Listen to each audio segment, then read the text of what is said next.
어떻게 오늘 하루 평안하셨습니까? 예. 하나님의 은혜가 또 여러분들과 함께 하심이 또 큰 은혜인 줄로 믿습니다. 예, 우리가 지난주 했던 걸 조금 기억해 보면 오늘 같이 말씀을 이어나가는데 도움이 됩니다. 지난주에 이스라엘 백성들 가운데서 작은 소동이 있었습니다. 그 소동의 이유는 경제적인 원인이었습니다.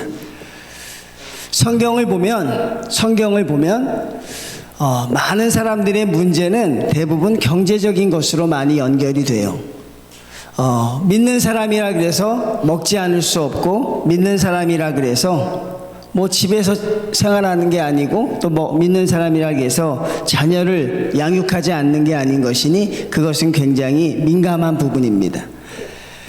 지난주에 많은 이스라엘 백성들이 원망을 했죠. 왜 우리에게 이렇게 세금을 많이 착취합니까? 왜 우리의 자녀들까지 저당을 잡아서 노예로 팔아넘깁니까? 그런데 그렇게 한 사람들이 이스라엘의 대적이 아니라 이스라엘 백성 공동체 내에서 있었다는 사실이죠. 항상 무너지는 것은 내부에서 무너진다 그랬습니다. 교회건 여러분의 가정이건 항상 그 내부적인 문제가 굉장히 큰 문제가 되는 것이죠. 자, 이제 그 문제를 느헤미야가 해결해야 합니다. 그 문제를 느헤미야가 어떻게 해결하는지 오늘 14절부터 나와 있죠. 14절 전에 우리가 13절을 보면 온 회중이 다 아멘하고 여호와를 찬송하고 백성들이 그 말한 대로 행하는 놀라운 역사가 나타나게 돼요. 그러니까 되는 공동체와 되지 않는 공동체의 차이점입니다. 되는 공동체는 하나님 앞에 우리가 아멘하고 그리고 찬송하고 또 우리가 말한 대로 행하는 일이 생겨나지요. 또 어떤 갈등이 있으면 그 갈등이 은혜와 연결이 돼요. 그런데 은혜롭지 못한 공동체, 성공하지 못하는 공동체를 보면 그 갈등이 점점 더 커지죠. 갈등이 점점 더 커지게 됩니다. 그리고 나중에는 그 문제에 우리가 눌려버리죠. 그런데 오늘 이스라엘 백성은 너무나도 다행스럽게 하나님 앞에 아멘합니다. 그리고 하나님을 찬양합니다. 어떤 하나님입니까? 여러분, 지금 처해 있는 하나님은 어떤 하나님이에요? 우리가 좀 편하게 생각해 보면 지금 만나게 되는 하나님은 경제적인 어려움을 주시는 하나님이에요. 그 하나님을 만나고 있어요. 나의 자녀들이 노예로 팔려가는데도 그것을 방관하시는 하나님이에요. 지금 상황은 그렇습니다. 뭐 좋게 포장하실 필요 없어요. 내가 겪고 있는 문제가 그렇습니다. 그런데 이스라엘 백성들이 그 하나님을 찬양합니다. 여러분, 놀라운 일이죠.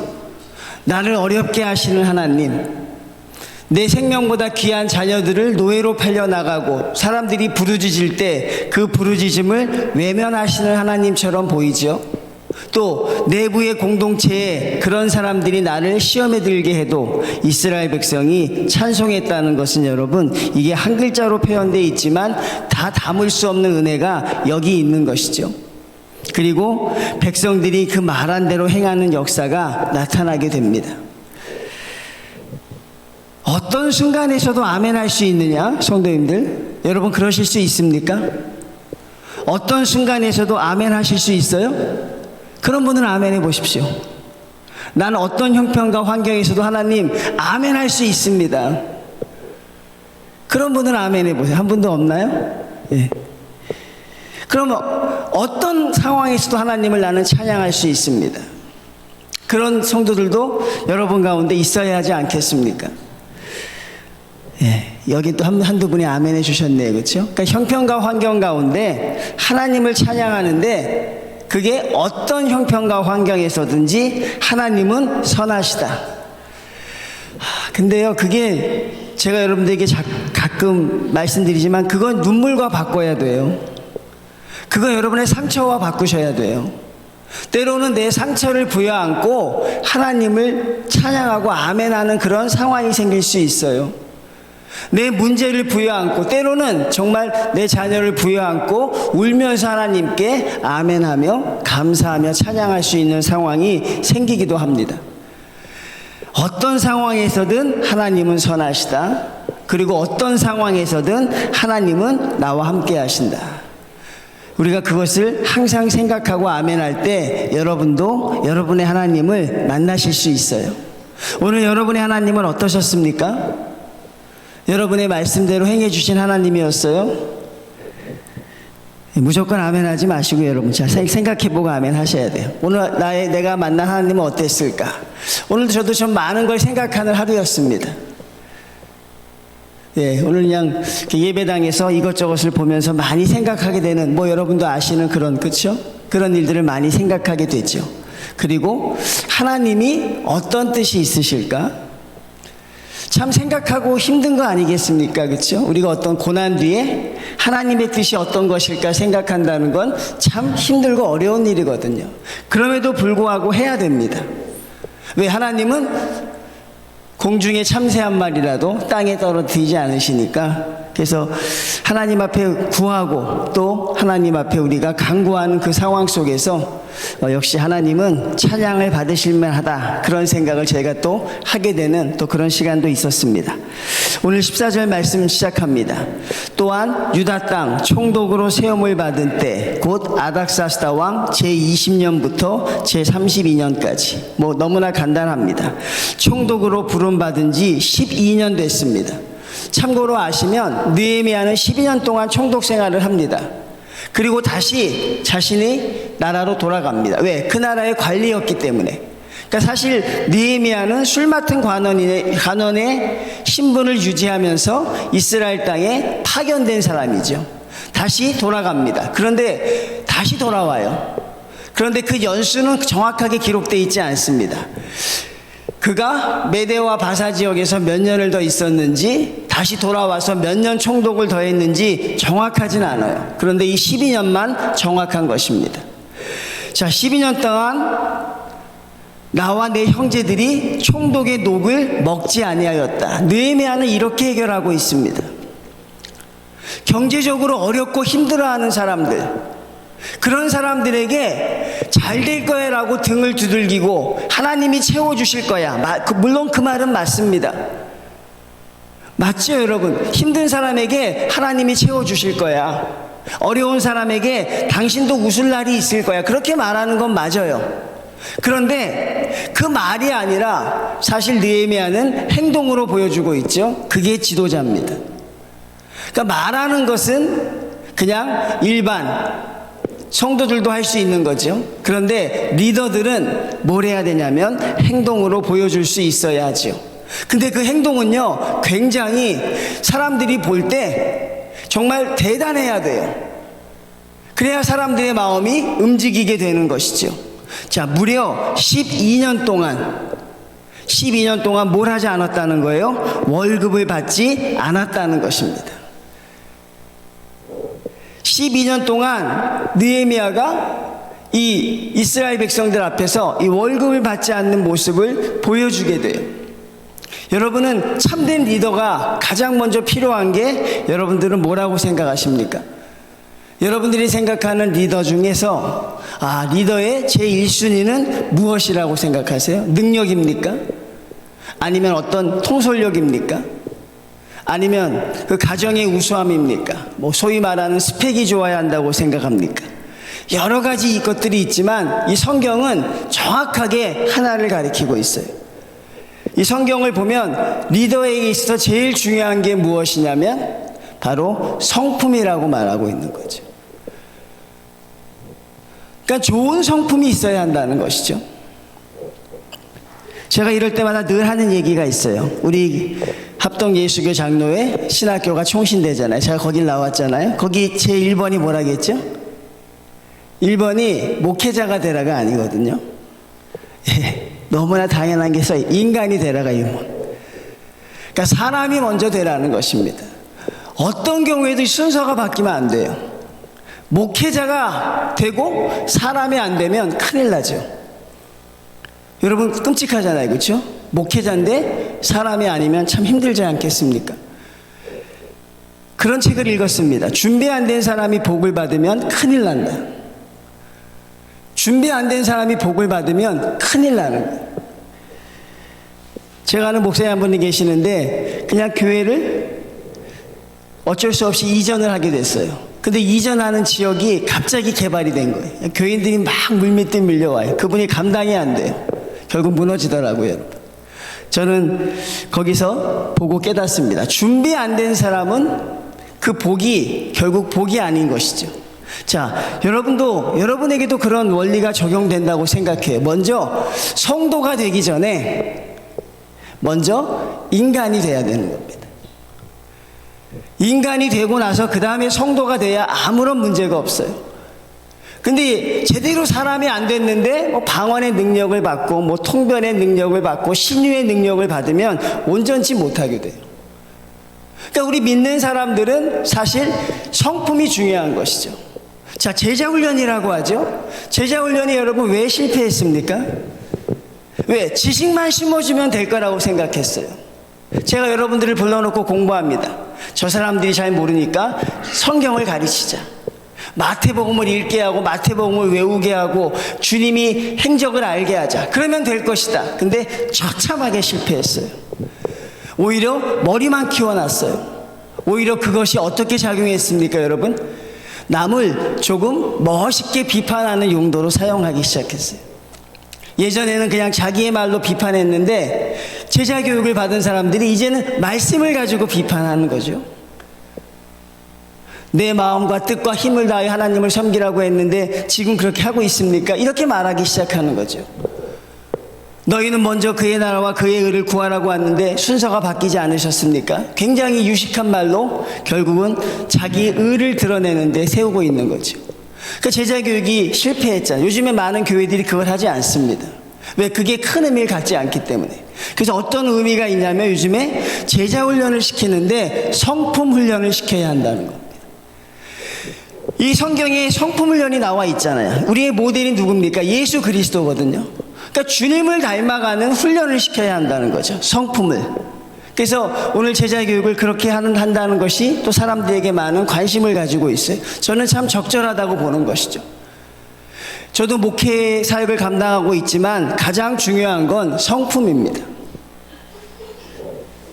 성품이 여러분 하나님이 바라보시기에 아름다운 성품이어야 돼요. 느헤미야가 그랬거든요. 이스라엘 백성이 울고 있으니까 그 우는 걸 보고 보니까 아파서 견딜 수가 없는 거예요. 자기 백성들이 우는 걸 보니까 아파서 견딜 수가 없어요. 같이 우는 겁니다. 그들이 힘들어하니까 견딜 수가 없어요. 자기 월급이라도 받지 않아야 될 것 같아요. 왜? 그 월급은 어떻게 해서 나오는 것일까요? 예, 백성들의 세금으로 나오잖아요. 내가 저 사람들에게 도무지 세금을 받을 수 없다는 것입니다. 너무 힘들기 때문에 그 사람들이. 그러니까 무엇입니까? 공감하고 있다는 것이죠. 그들의 아픔을 같이 나누고 있다는 것입니다. 그래서 느헤미야가 할 수 있는 게 뭐였어요? 내가 너희와 함께 공감하고 있다. 너희와 함께 내가 아파하고 있다. 그걸 보여주는 게 무려 12년 동안 월급을 받지 않았습니다.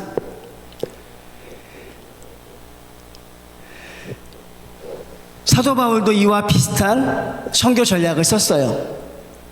사도 바울이 느헤미야를 보고 그랬는지 모르겠지만 사도 바울도 정확하게 그런 표현을 씁니다. 고린도전서 9장 18절에 보면 이렇게 되어 있어요. 내가 복음을 전할 때에 값없이 전하고 복음으로 말미암아 내게 있는 권리를 다 쓰지 아니하였다. 값없이 전했다고 말합니다. 값없이 전하는 것, 결국 아무 권리를 주장하지 않는 것. 왜 그렇게 할까요?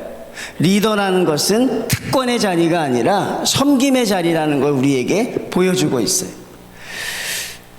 가끔 성도들에게 제가 그런 이야기를 합니다. 여러분이 앞으로 하려고 그래요. 여러분 영향력 있는 사람이 되십시오. 그럼 굉장히 부담스러워요. 성도들이. 영향력을 발휘하는 사람이 되십시오. 그 말은 뭐예요? 우리 학생들에게 제가 영향력이 있는 사람이 되라. 그건 뭡니까? 좀 높이 올라가라는 거예요.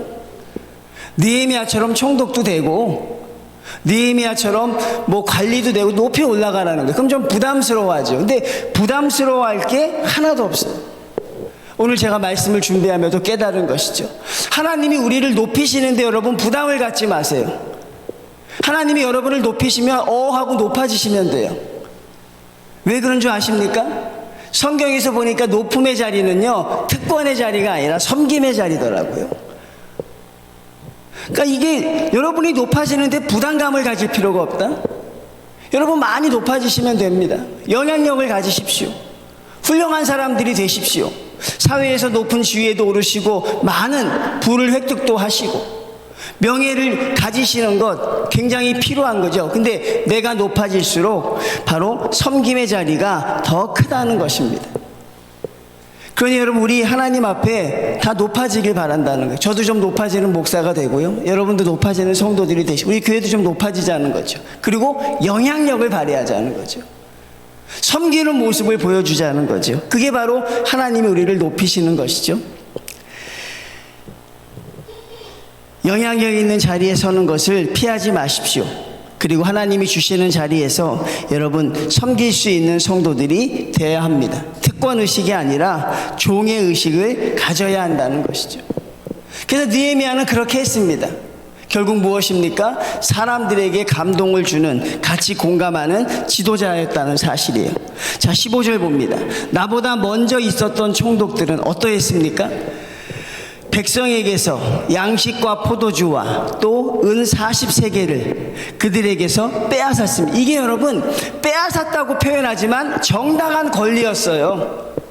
뭐 약탈하고 뺏은 게 아니라 총독이라면 항상 해오던 관례였습니다. 이게 여러분 정해진 규례라고요. 백성들한테 양식과 포도주와 은 40세겔을 그들에게서 빼앗은 게 아니라 세금으로 받았습니다. 근데 은 40세겔이 얼마나 될까? 한번 또 궁금해서 찾아봤어요. 은 한 세겔이 한 사람의 4일치 품삯이래요. 4일치.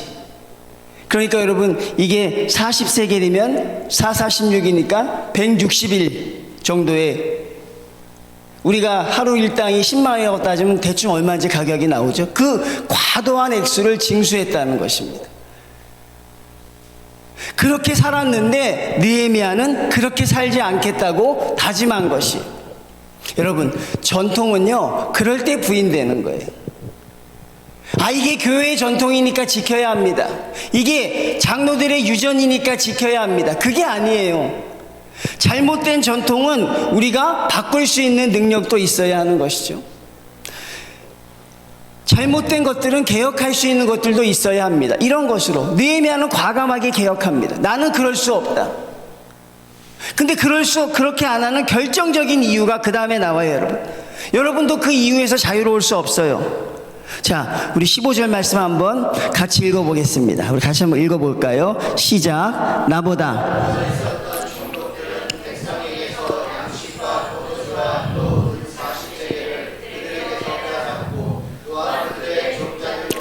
자, 더 크게 읽겠습니다. 나는 하나님을 경외함으로 이같이 행하지 아니하였다. 할렐루야.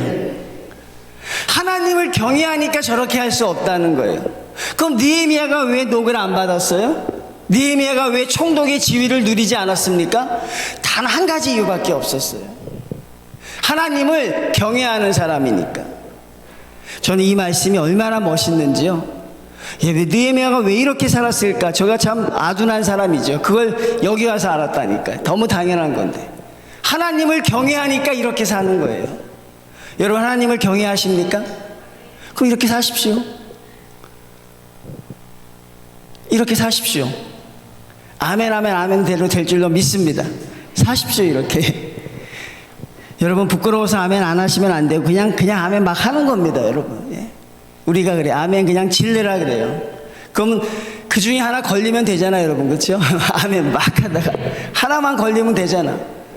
뭐 그냥 쫙 아멘 해놓으면 여러분 손에 될 게 하나도 없어요. 그냥 여러분 힘써 아멘 하면 학생들도 창피해서 안 하겠지만 속으로 아멘 크게 해야 알았지? 그럼 하나 걸리면 되는 거예요. 하나님을 경외하니까. 이 당연한 답을 우리가 왜 이렇게 못 찾을까요? 그렇죠? 하나님을 사랑하면 이렇게 사는 게 당연하잖아요. 근데 오늘날 많은 사람들이 입으로는 하나님을 경외해야 한다고 하면서 삶에서 이렇게 살아내지 못하는 건 누가 봐도 잘못된 것입니다. 잘못된 성도들이 잘못 살고 있는 것입니다. 이것은 분명한 것이에요. 근데 오늘 느헤미야는 하나님을 경외함으로 그렇게 살아간다고 우리에게 말씀하고 있습니다. 성도들이 균형을 잡아야 하는 게 있는데요. 그것은 부와 믿음의 균형을 잡으셔야 돼요. 이 물질과 믿음의 균형을 잡으실 수 있어야 돼요. 그게 성도들이 앞으로 승리하는 최고의 기준입니다. 느헤미야는 거기서 더 나아가서 여러분 17절 한번 볼까요? 16절 말씀 보겠습니다. 도리어 이 성벽 공사에 힘을 다하며 땅을 사지 아니합니다. 이 땅을 산다는 게 어떤 개념일까? 느헤미야는 뭐를 하지 않았다? 예, 두 가지 여러분이 관심 있어 하는 것. 노후 준비를 하지 않았다. 땅 사야죠, 여러분. 노후 준비할 때 제일 좋은 게 땅 아닙니까? 예? 땅도 사고 뭐도 사야 돼요? 뭐 주식도 하고 할 것만 다 노후 때 해야죠. 보험도 많이 들어놓고. 근데 느헤미야는 땅을 사지 않았다는 건 뭐예요? 노후 준비를 하지 않았다. 왜 노후 준비를 안 해요? 느헤미야는 여러분과 저는 하는데? 우리 하는데 느헤미야 왜 안 합니까?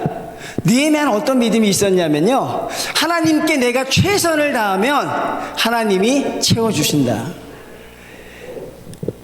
여러분의 삶 속에서 이런 것들이 나타나야 돼요. 느헤미야의 삶 속에서 아멘으로 동참하는 성도들도 부족합니다.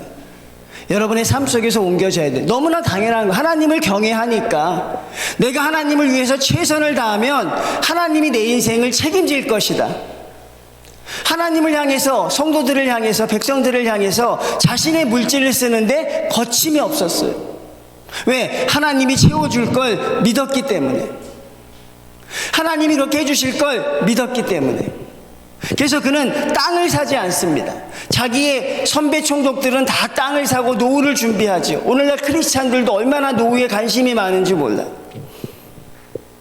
얼마나 노후에 관심이 많은지 몰라요, 여러분. 그래서 다 노력들을 합니다.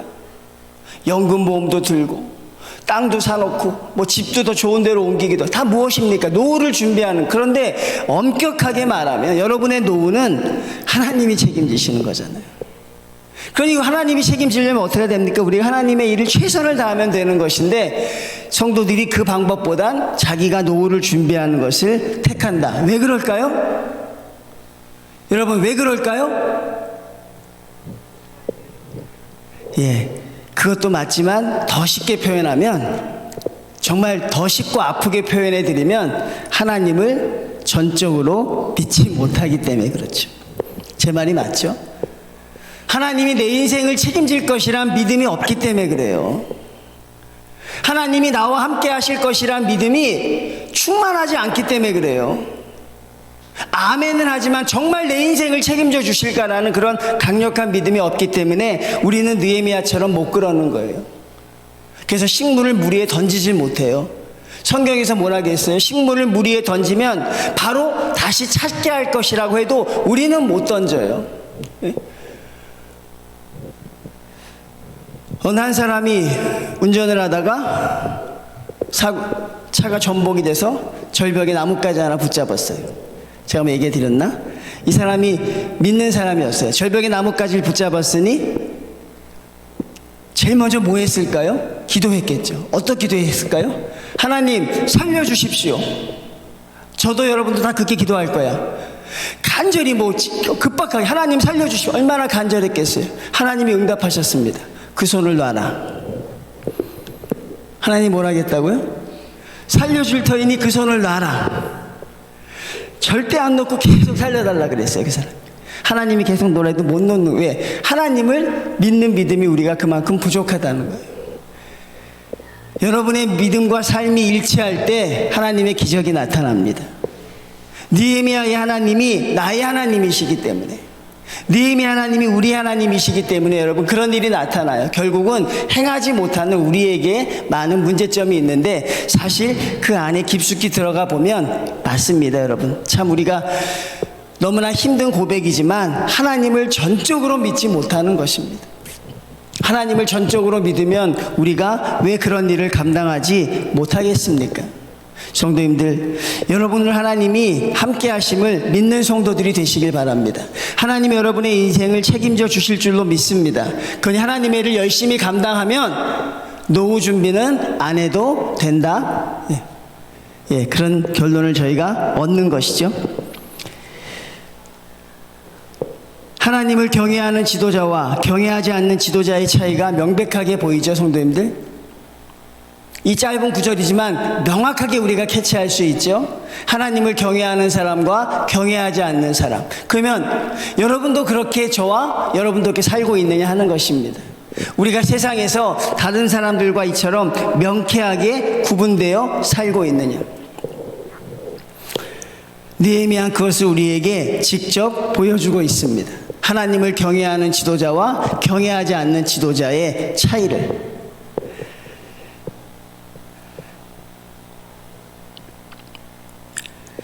학개서 1장 9절을 보면 그런 구절이 있어요.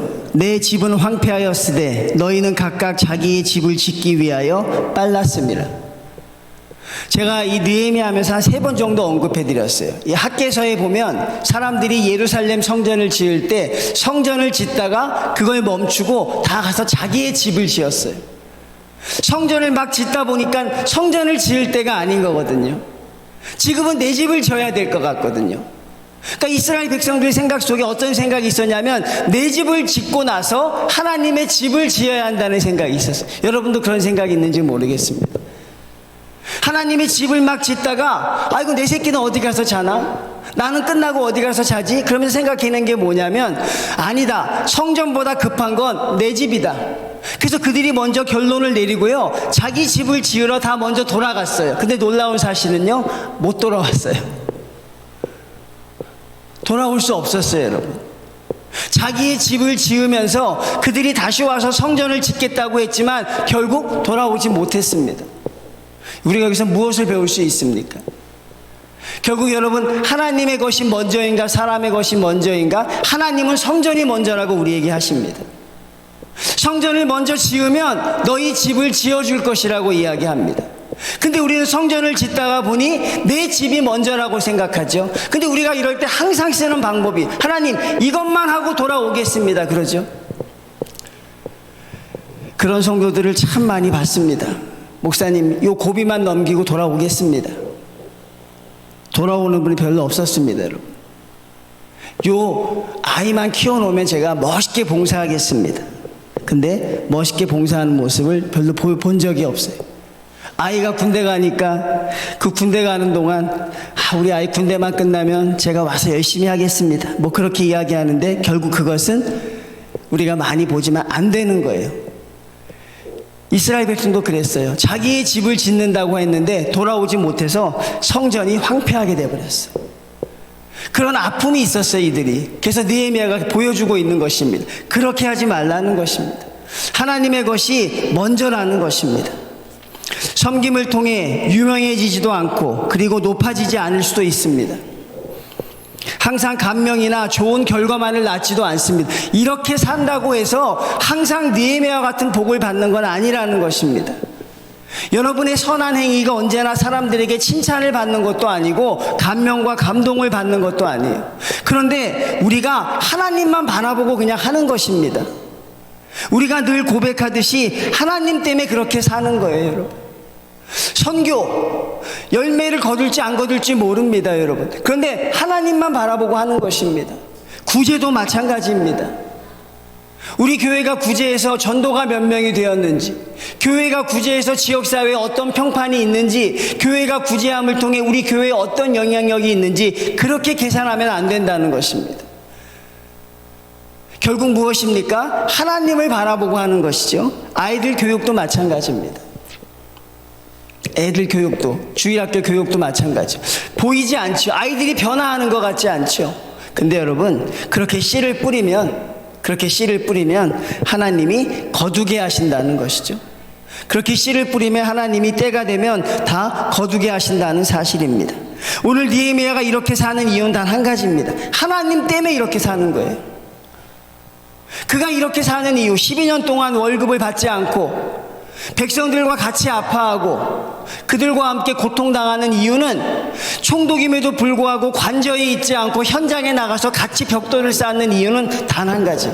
하나님 때문에 그런 것입니다. 저와 여러분도 하나님 때문에 그런 삶을 살 수 있는 성도들이 되셔야겠죠. 17절 말씀 봅니다. 내 상에는 유다 사람들과 민장들 150명이 있고 그 외에도 우리 주위에 있는 이방 족속들 중에서 우리에게 나온 자들이 있는데 매일 나를 위하여 소 한 마리와 살진 양 6마리를 준비하고 닭도 많이 준비하고 열흘에 한 번씩은 각종 포도주를 갖추었나니 매일같이 잔치를 해서 느헤미야는 섬김의 모습을 보여주고 있습니다. 자, 여러분들 여기서 좀 궁금해하실까봐, 그럼 느헤미야는 어떤 돈으로 생활했을까요? 성경에 나와 있지 않지만 저도 그게 궁금하더라고. 어떤 돈으로 이렇게 생활했을까? 그래서 뭐 제가 주석을 찾아보니까 첫 번째, 아직도 메대와 바사의 관리의 신분이었다는 거죠. 그러니까 메대와 바사에서 굉장히 높은 연봉이 아마 지급되었을 것이다. 그게 맞는 거고, 두 번째는 메대와 바사에서 관리직을 할 때 느헤미야는 경건한 사람이었기 때문에 아마 많은 부를 축적해 놨을 것이다. 그것으로 썼을 것이다. 그 세 번째는 자기가 받은 땅에서 자기가 직접 필요한 것을 개간하여 살았을 것이다. 어떤 것이 맞는 것인지 모르겠지만 느헤미야는 그렇게 살았습니다. 그런데 그 이유가 정말 대단한 것은 무엇입니까? 하나님 때문에 그랬다는 것입니다. 그리고 하나님을 위해서 섬김의 모습을 보여주기 위해서 매일같이 잔치를 벌입니다. 근데 놀라운 사실은 하나님이 채워주셨다는 사실이죠. 하나님의 일을 감당하면 하나님이 채워주십니다.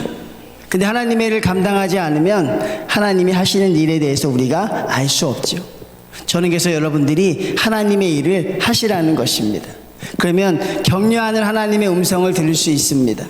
여러분을 위로하시는 하나님의 모습을 볼 수 있습니다. 그런 하나님을 여러분이 체험하시기를 정말 원하는 겁니다. 일하는 사람들은 그 하나님을 체험하고 있습니다. 내 기도를 들으시는 하나님, 기도하는 성도들은 그걸 압니다. 하나님은 내가 구하지 않은 것까지 들어주신다. 이런 고백은 기도할 수 있는 성도들이 할 수 있는 것이죠. 저는 성도님들이 그런 하나님의 은혜를 체험하며 살아가시기를 정말 진심으로 소원을 드립니다. 자, 19절 말씀 봅니다. 내 하나님이여, 내가 이 백성을 위하여 행한 모든 일을 기억하사 내게 은혜를 베푸시옵소서. 그러니까 느헤미야의 관심은요, 하나님 한 분밖에 없어요. 하나님 때문에 이렇게 사는 것이고요. 그리고 하나님께만 아쉬운 소리 하고요. 하나님께만 은혜를 구하고 있습니다. 우리가 교회를 하다 보면 자주 듣게 되는 소리가 있고, 저도 몇 번 그런 말을 많이 해본 적이 있고 그런 생각을 하게 됩니다. 제가 목회를 감당하잖아요. 그러다 보면 내가 뭐 때문에 이렇게 고성스럽게 목회를 하고 있을까 할 때가 있을 수도 있죠. 분명히 있을 수 있습니다. 내가 무엇 때문에 이렇게 힘들게 목회를 할까? 이게 나에게 무슨 유익이 있을까? 나에게 어떤 대가가 있을까? 그런 생각할 때가 여러분도 있잖아요. 주일을 감당하다 보면 내게 이게 어떤 대가가 있을까? 사람들이 나를 알아주긴 할까? 근데 느헤미야는 그것과는 정말 다른 사람이었어요. 그의 관심은 오로지 하나님입니다. 그리고 하나님에게 자꾸 조르고 있는 하나님의 은혜를 내게 주십시오. 그러니까 사람 걸 바라지 않는 것입니다. 느헤미야가 늘 기도했던 건 하나님이었어요. 하나님이 아시면 되고 하나님이 보시면 되고 하나님이 주실 줄 믿었던 거예요. 그리고 사람들에게는 아쉬운 소리 안 하지만 하나님께는 아쉬운 소리를 합니다. 하나님, 나를 꼭 기억하여 주십시오. 사람들에겐 그러지 않았어요. 자기가 이렇게 섬기고 월급을 받지 않으면서도 생색을 내지 않았어. 내가 이런 거 알지? 당신 내가 이런 총독이야. 나를 기억해라고 말하지 않아요. 자신의 일을 드러내려고 하지도 않아요. 그런데 하나님께는 간절히 구합니다. 하나님, 내가 행한 것을 기억하여 주십시오. 왜? 하나님만 기억하면 되는 것입니다. 사람들이 기억 안 해도 하나님만 아시면 되는 거예요. 그 사람들에게 도움을 구하지 않습니다. 내가 사람을 섬겨야 하는데 부족하니 세금을 좀 걷어야겠습니다. 내가 사람들을 대접하는데 부족하니 내가 어느 정도 돈을 써야겠습니다라고 절대 하지 않았다는 거예요. 그런데 하나님께는 계속 달라 그래요. 하나님, 내가 이 일을 해야 되니 이거 주시옵소서. 하나님, 내가 사람을 섬겨야 되니 하나님 주십시오. 그러니까 느헤미야는 사람과 같이 살지만 그의 모든 관심은 하나님 한 분밖에 없었어. 여러분도 하나님에게 구하면 하나님이 주십니다. 여러분, 사람에게 구하지 마시고 하나님께 구하십시오. 하나님, 나를 기억하여 주십시오. 저에게 기억받을 필요도 없고요. 목회자가 알아주지 않는다고 섭섭해할 필요도 하나도 없어요. 결국 하나님이 아실 거 아닙니까, 여러분? 하나님께 구하시오. 하나님, 나를 기억하여 주십시오. 이 백성을 위하여 행한 모든 일을 하나님은 기억해 주셔야 합니다. 그리고 하나님, 내게 하나님이 언약하신 은혜를 베풀어 주시옵소서. 느헤미야는 그런 삶을 살고 있습니다. 성도님들, 저와 여러분도 이런 삶을 살기를 정말 소원합니다. 우리의 모든 삶이 하나님 한 분으로 시작되어야 할 줄로 믿습니다. 하나님을 떠난 인생이 없습니다, 여러분. 결국 우리 하나님 앞에 가게 돼 있어요. 우리 인간이 완악하니까, 여러분, 우리 인간이 너무 완고하니까 하나님이 우리에게 보여주실 수 있는 가장 강력한 것은 죽음입니다. 여러분이 한번 생각하게 하고 여러분들이 한번 돌아볼 수 있는 건 그건 성도의 죽음이라 그랬어요. 전도서에서 많이 나오잖아요. 그 말씀을 우리가 기억하면서 결국 저와 여러분은 하나님의 뜻대로 살 수밖에, 절대로 부인하지 마십시오. 여러분, 절대로 거기에 대해서 여러분들이 부정하시면 안 돼요. 우리는 하나님의 백성입니다. 우리 하나님의 사람입니다. 하나님이 우리를 사랑하십니다. 그리고 그분의 뜻대로 인도해 가실 것입니다. 그러니 우리의 이유도 하나님 한 분이셔야 돼요. 하나님 때문에 그렇게 사는 것입니다. 아니, 목사님 왜 그렇게까지 삽니까? 전도사님 왜 그렇게 사십니까? 대답을 하십시오. 내가 과거에 그렇게 말할 필요 없이, 내가 말이야, 그런 필요 없어요. 하나님 때문에 삽니다. 나는 하나님을 경외하는 사람입니다. 이걸로 모든 게 끝나야 되는 것이죠. 그리고 하나님 앞에는 구하십시오. 하나님 앞에, 여러분, 하나님 앞에 열심히 구하십시오. 하나님, 내가 이 일을 감당해야 합니다. 주시옵소서. 사람에게 구하지 않게 하시고 하나님이 주십시오. 하나님은 반드시 채워주실 줄로 믿습니다. 마지막으로 한 말씀하고 마칩니다. 여러분, 예전에 이 성경 공부를 하는데 청년 하나가 그래요. 느헤미야가 교만한 거 아니냐 그래요. 여러분, 느헤미야가 이게 교만한 것처럼 보입니까? 느헤미야가 지금 자기 자랑을 하고 있다는 거죠. 그래서 제가 그걸 보면서 그때 같이 이야기했던 기억이 나요. 여러분, 건강한 공동체는 하나님에게 선한 일을 한 것을 같이 기뻐합니다. 사도 바울이 뭐라고 했어요? 내가 한 것처럼 나를 본받으라고 했어. 어느 누구도 바울을 교만하다고 안 해요. 그와 같이 살고 싶은 거죠. 이렇게 말씀이 있었을 때 이렇게 살았던 삶이 아름답고 느헤미야가 참으로 귀하게 생각되는 것이죠. 건강한 공동체는 하나님에게 선한 행위들이 나타나는 것이에요. 근데 건강하지 못한 공동체는 이런 것들을 교만하다고 봅니다. 이런 것들을 교만하다고 보는 게 아니라 이런 것들을 우리가 참으로 귀하게 볼 수 있는 그런 마음들이 있어야겠죠. 우리 정인교회는 여러분, 같이 축하할 일이 있으면 정말 누구보다 기쁘게 축하해 주는 성도들이 되길 바라요. 누구보다 기쁘게 격려해 줄 수 있는 성도들이 되길 바랍니다. 그리고 누군가 아파하면 같이 울어줄 수 있는 성도들이 되시길 바라요. 그렇게 살아가는 이유는 하나님 한 분 때문인 줄로 믿습니다. 느헤미야의 하나님이 우리의 하나님이십니다. 우리도 이렇게 살아서 하나님의 은혜를 체험하는 우리 믿음의 성도들 다 되시기를 주님의 이름으로 축원을 드립니다. 우리 광고 한 말씀 드리겠습니다.